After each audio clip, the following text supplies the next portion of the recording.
Un peu d'aide pour tracer le diagramme de distribution d'un indicateur coloré. Ici, le bleu de bromothymol. Tout d'abord, qu'est-ce qu'un indicateur coloré? C'est une molécule aux propriétés acide-base.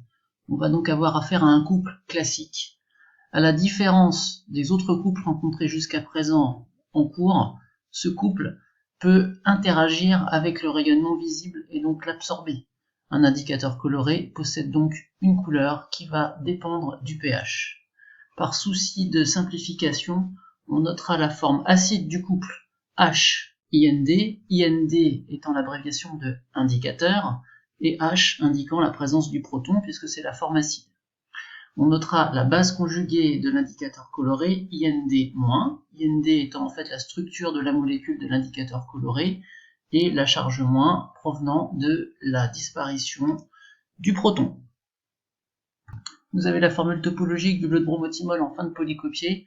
Sa forme acide est présente ici à gauche. Vous voyez que c'est une molécule complexe avec plein de doubles liaisons conjuguées, ce qui indique qu'elle absorbe les radiations visibles. Et ici, à droite, vous avez la forme de la base conjuguée, donc qu'on a noté IND-. La charge moins provient dans cette zone-là, c'est la seule chose qui nous intéressera, de la disparition, de la libération du proton par ce groupe. On passe donc bien d'une forme acide à une forme basique. Ici HIND et ici IND-. Alors pour compléter correctement le fichier régressi et aboutir au diagramme de distribution de l'indicateur coloré, il faut être capable, sans être bloqué, de répondre aux premières questions. Donc la première question, ce que je vous propose, c'est que vous cherchiez par vous-même la réponse, puis que vous regardiez le corriger quand vous avez terminé. Donc première question, on va savoir si la Erlenmeyer contient la forme acide ou la forme basique du bleu de bromothymol. Il faut faire attention à réfléchir sur les couleurs complémentaires. Donc la forme acide, on le voit ici, la courbe bleue, elle présente un maximum d'absorption aux environs de 470 nanomètres. Si vous regardez ici sur le cercle chromatique, 470 nanomètres, ça nous amène par ici, la molécule absorbe du bleu, du violet, et donc on traverse sa couleur complémentaire, celle qu'on va voir, c'est jaune, jaune-orangé. Donc dans l'Erlenmeyer 1, vous avez la forme qui absorbe vers 470 nanomètres au maximum, c'est-à-dire vous avez la forme acide. Même raisonnement pour l'Erlenmeyer 2. Si dans l'Erlenmeyer 2, vous avez la forme basique, ce que l'on trouve par déduction du bleu de bromothymol, donc la forme IND-, ça veut dire que cette dernière absorbe le complément du violet, donc doit absorber du jaune, donc doit absorber des valeurs de radiation qui sont supérieures à 600 nanomètres, et effectivement, si vous regardez, le maximum d'absorption de la forme basique est à 640 nanomètres. 640 nanomètres, ça nous amène par ici, ça nous amène dans le orange, et donc, couleur complémentaire, on perçoit du cyan. Bleu cyan, c'est la couleur qui est dans l'Erlenmeyer numéro 2. Réponse à la question 2. Pourquoi suivre l'apparition de la forme basique du BBT et non sa forme acide? La réponse est sur le graphe. Si vous suivez avec le spectrophotomètre réglé sur 470 nanomètres l'apparition de la forme acide, en fait, regardez, vous mesurerez également une absorbance de l'ordre de 0,1 à peu près liée à la forme basique. Donc, les deux formes absorbent à la longueur d'onde maximum de la forme acide, alors que seule la forme basique absorbe à 640 nanomètres, vous voyez que la forme acide n'absorbe pas, et donc la loi de Beer-Lambert ne sera applicable que si on travaille au maximum d'absorption de la forme basique. Je vous laisse voir la réponse rédigée ici. La question 3 s'enchaîne évidemment avec la précédente. Si on veut suivre l'apparition de la forme basique, on se met au maximum d'absorption de l'espèce chimique, ici environ 640 nanomètres.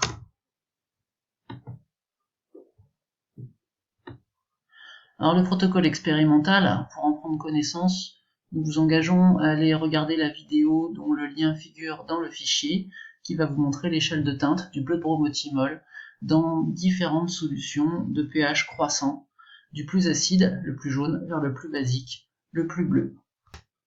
Alors maintenant, réponse aux questions du paragraphe grand 2. Tout d'abord, pour trouver la relation entre la concentration apportée en bleu de bromothymol et ensuite sa répartition en la forme HIND et IND-, il faut juste faire preuve de bon sens. Si vous apportez du bleu de bromothymol en concentration molaire C, alors ce bleu de bromothymol va se répartir un peu sous forme acide et un peu sous forme basique suivant le pH du milieu, mais dans tous les cas, par conservation de la quantité de matière, par conservation, j'ai noté ici, de la matière, vous allez retrouver que la somme de ces deux concentrations est égale à ce que vous avez ici apporté. Donc la concentration effective en forme acide HIND plus la concentration effective en forme basique IND- est égale à la concentration apportée en bleu de bromothymol, à la concentration totale du bleu de bromothymol. Ensuite, à la longueur d'onde choisie pour la question B, comme on a décidé de se mettre à 640 nanomètres, seule la forme basique IND-, celle qui apparaît bleue, absorbe, et donc la loi de Berlambert va se mettre sous la forme A est proportionnelle à la concentration de l'espèce basique. A égale K fois concentration effective de IND-. Si on se met un pH très élevé, nous l'avons vu sur le graphe tout à l'heure, la forme acide va être ultra minoritaire, c'est la forme basique qui va prédominer, et donc l'absorbance sera uniquement liée à la présence de l'espèce IND-. D'après la conservation de la matière, la concentration en IND-, s'il n'y a plus de forme HIND, sera égale à la valeur C, et donc l'absorbance sera maximum, A sera égal à Amax, est égal à K fois C. Pour répondre à la question D, prenez votre temps, ne regardez pas la correction trop vite, il suffit juste d'utiliser les relations précédentes. D'après le paragraphe qui précède, on a montré que Amax est égal à K fois C, K étant ici l'inconnu. Pour l'exprimer, il suffit de dire que K de la loi de Berlambert, le coefficient de proportionnalité, c'est le rapport entre Amax et C.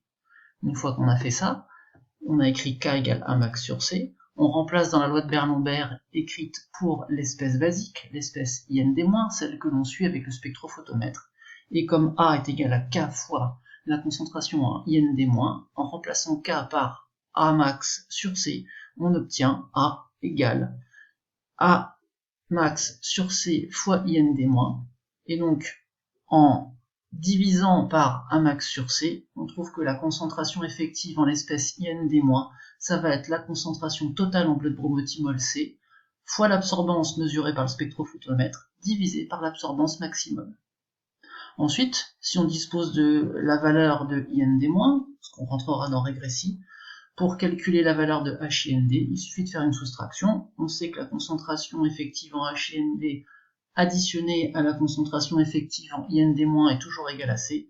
Donc la concentration effective en HIND, c'est la concentration totale moins la concentration effective de IND-, c'est-à-dire c'est C moins C fois A sur A max. En factorisant par C, ça nous donne une relation. Concentration effective en HIND est égale à C, facteur de 1, moins A sur A max. Alors j'en profite pour remercier mon collègue de TSA, Monsieur Poulet, qui a su adapter ce TP des années précédentes à la classe à distance et qui a retrouvé dans ses archives si bien rangées le fichier de données régressies sur lequel vous allez travailler maintenant. Alors dans ce fichier, vous disposez de l'absorbance qui a été mesurée au spectrophotomètre pour différentes solutions dont le pH s'étale de 4,2 pour la plus acide à 12,3 pour la plus basique.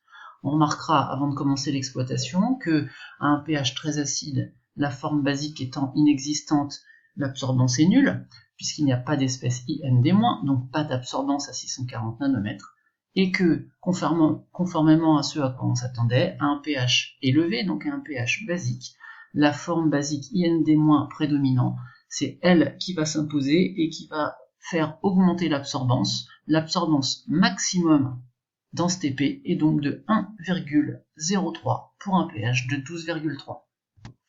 Pour tracer le diagramme de distribution, l'énoncé vous demande de créer sous régressie les deux concentrations effectives HIND et IND-.